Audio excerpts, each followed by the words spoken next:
I'm not finished yet. George, you're loving your postcard.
Fired those guns in anger during the Korean campaign. She has been permanently moored here now since the 1970s, and she's opened as a floating extension to the Imperial Board.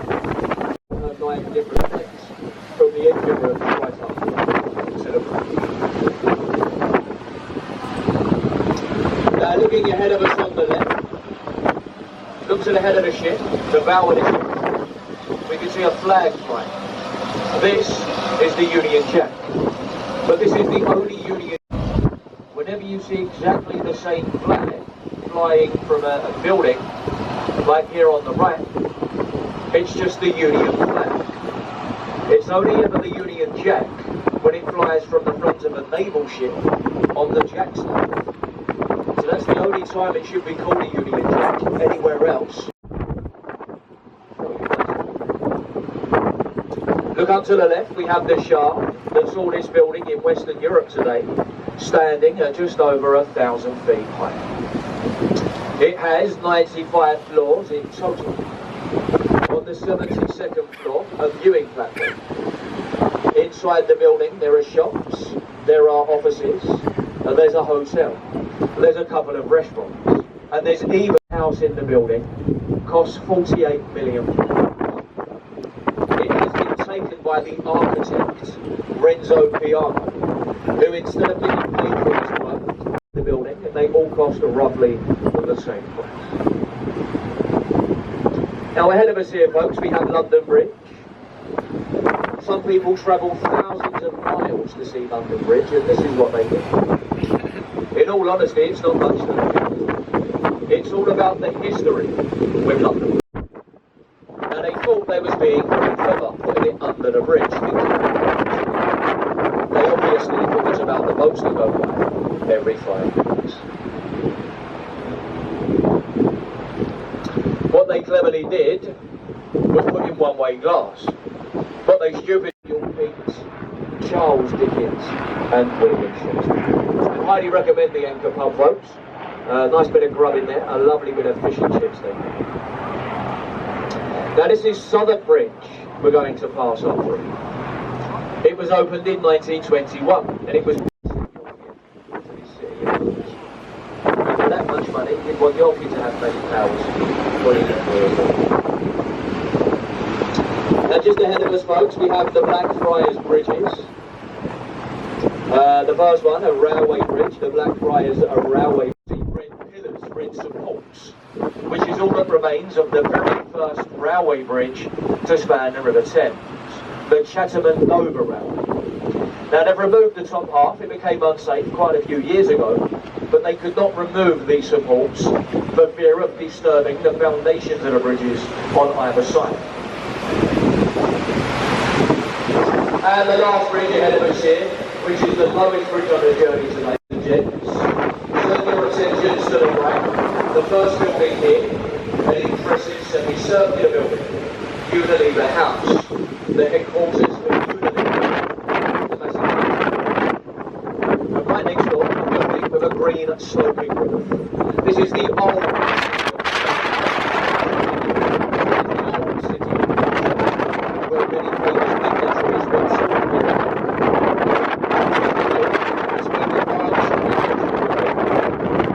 There are 4 statues. Left to right, John Milton,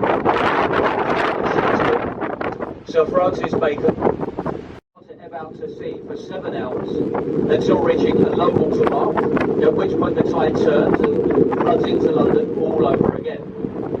Look to the river wall on the right, you can see a black-green moss mark that runs the length of the wall, and a lady waving. It's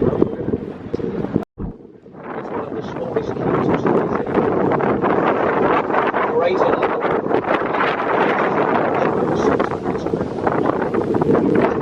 Now there's a nice picture ahead of us on the left. Look above Waterloo Bridge. You can see the clock tower. We have the London Eye. And if we get lucky, we'll get a red bus. There's one coming from the right in between the 2 lanes. So 3 famous London landmarks all into one picture there. A lovely picture. It all flows much too quick to freeze. This is Waterloo Bridge we're now going to pass beneath. It's known as the Ladies' Bridge. Built by ladies during the Second World War, when a lot of men were away at war. The ladies, they've done a brilliant job. They've built the longest road bridge we have in London. The side entrance to the world famous saloon. And a little further along on the right, along the river wall, a stone obelisk, Cleopatra's Needle. This is the oldest thing you'll see in London today. It's over 3,500 years old, older than London itself.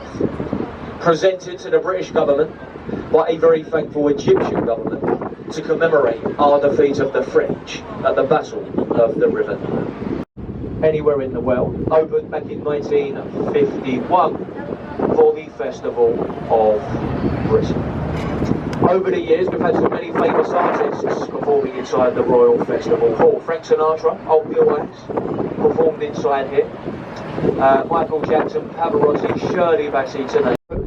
Because the very noisy Charing Cross railway line runs directly alongside the building.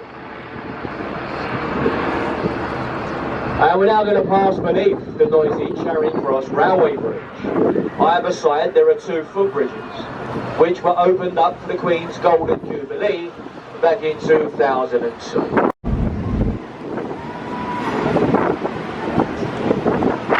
As we clear the bridge, to our left, connecting the skyline, we have the London Eye, which is London's most visited and tourist attraction. The wheel holds 32 of those pods, and each pod represents £1,500.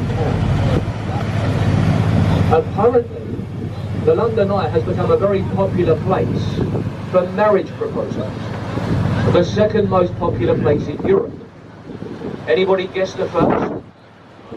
The Eiffel Tower, yes, in Paris, #1, but this is running at a very close second apparently. And I suppose it must be quite romantic. You're supposed to do it when you get to the very top. It takes about 15 minutes to get up there. And once you're up there, over the one of the worst days of your life. So you've got to be very careful. Now a little bit cloudy today, folks, but views up there today will be pretty good. Obviously best to do it on a nice clear day. Another good time to do it is around the sunset time, as the light starts to fade here in London. All the lights up around London, and it looks pretty impressive. That's a good time to be on the London. It's open to around 9 o'clock during the summer months. Now, ladies and gents, looking ahead of us on the right, we have a great view. The bell was hung. Sir Benjamin Hall was just 5 feet tall, 4 feet round, a very loud man apparently. They say he resembled a bell pretty well, hence the name Big Red. It could have been worse. They did want to name the bell after his shorter, fatter brother, Richard. But they didn't think it appropriate to call the bell Big Rich for some reason. I don't know why. Now at the start, we're not guides, we're not commentators on the boat, we're the crew, we are licensed Thames watermen. And we're here to get you and the boat safely up and down the river. That's our job. The company we work for don't employ or hire guides. The only thing they do provide you with is a recorded